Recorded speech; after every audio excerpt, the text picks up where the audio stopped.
Come with me to check out an Ethiopian brunch in downtown Oakland at Mela Bistro.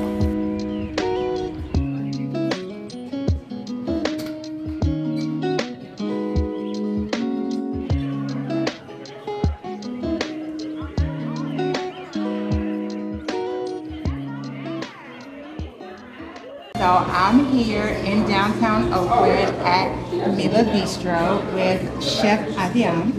If you're not familiar with her, you need to be. So Oakland is one of these places that has hidden Ethiopian gems. This is one of them. So we're down here in downtown Oakland, right before the intersection of Grand and Broadway.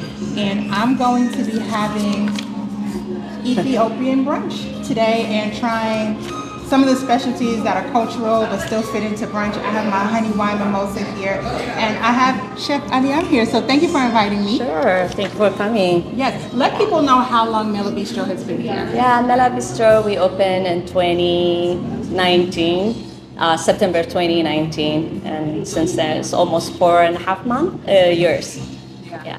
Glad that you're still here. We know that Oakland and restaurants and the industry has been tricky, but you and I were just talking about the fact that, you know, opening in 2019 means you were a new business going into COVID. So talk a bit about what it has been like to sustain yourself through the pandemic to current times. Yeah, it was very difficult, and the hardest part is like telling your employee this is like your last paycheck. Everybody was excited, a new restaurant, we were thriving. All of a sudden we have to shut down.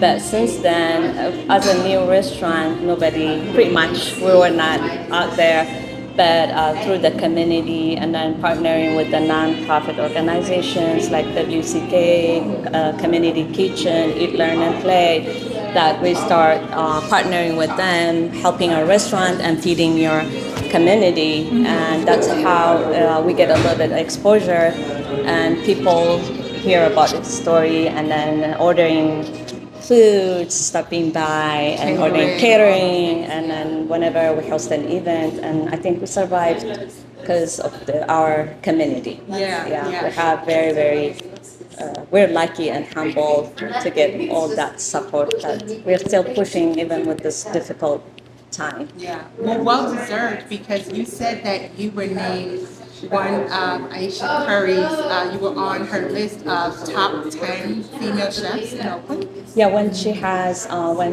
to fund or sponsor to feed the community, and we were one of them. And then we've been partnering with Community Kitchen and Eat, Learn, Play, like prepping food, for our community. Just for the unhoused, and it's been like a long journey, but enjoy it. But you're here. Yes. Okay, so now we're going to do brunch today. Some of this I'm familiar with because I had an opportunity to have Ethiopian breakfast in DC. Shout out to Karen Cafe, that breakfast was good. So I see food on the menu.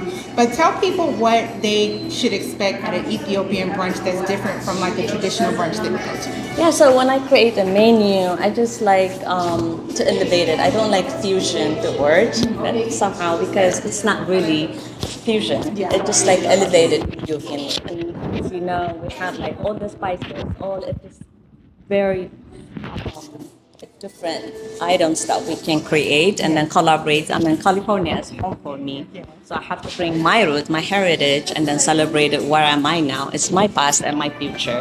And this is the present, right? Mm-hmm. So I always like to incorporate two things. And then, so whenever like see beets, I grew up eating beets. We're doing, especially now in Ethiopia, it's a Lenten season, and then we do a lot of vegan, a lot of vegetarian in our dish. And so the golden beets is California, the red is for me from back home, and then all the spices, and it just like, it's a beautiful thing. I was excited to see that because I know beets are like a polarizing ingredient for people. I love them. So I was happy to see beets on the menu. I'm looking forward to that. And then food it's a kind of Middle Eastern, East Africa, and then that's pretty much in Sudan, Ethiopia, and other neighboring countries. And then it's just like, I love food.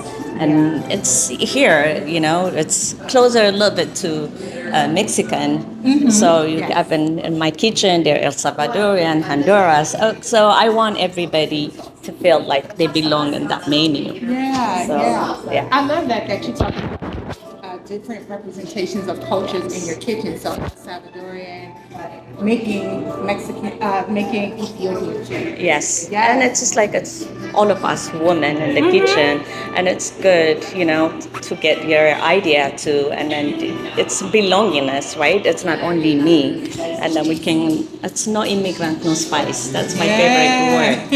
So we all bring in the kitchen our flavors. Yes. And then, yeah, it's brunch is my favorite thing. And if you see the menu, I always get excited. And not only me, the whole kitchen get excited and put their idea. And then it has to be colorful. It has to be flavorful. Well, not just you in the kitchen are excited. I'm Yes. excited too. I will be running down this entire menu for you. Of course, I'll be sharing all the information with when you can come have brunch. But even if you're not here for brunch, I've been here for dinner.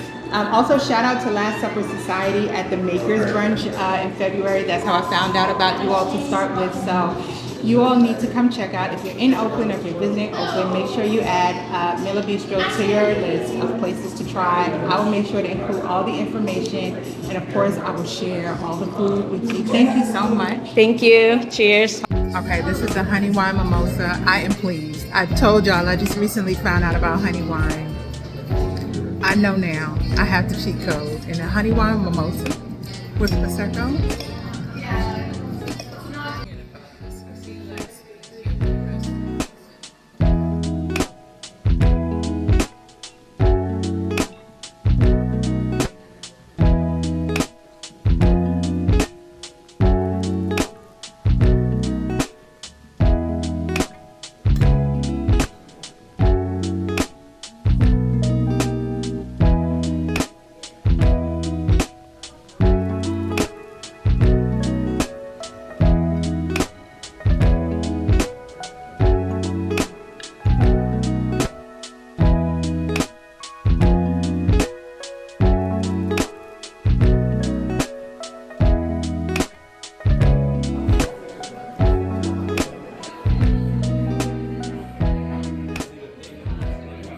Whipped cream or not. This looks like whipped cream, but it's actually not dairy at all. It's made from aquafaba. So if you're not familiar, aquafaba is that liquid that you find in the can of chickpeas, but who knew? Well, many people know. But you can whip this and actually turn it into a vegan whipped cream. So if you are not a fan of dairy or if you're trying to lay off dairy, this is an excellent alternative so that you still get the taste of cream.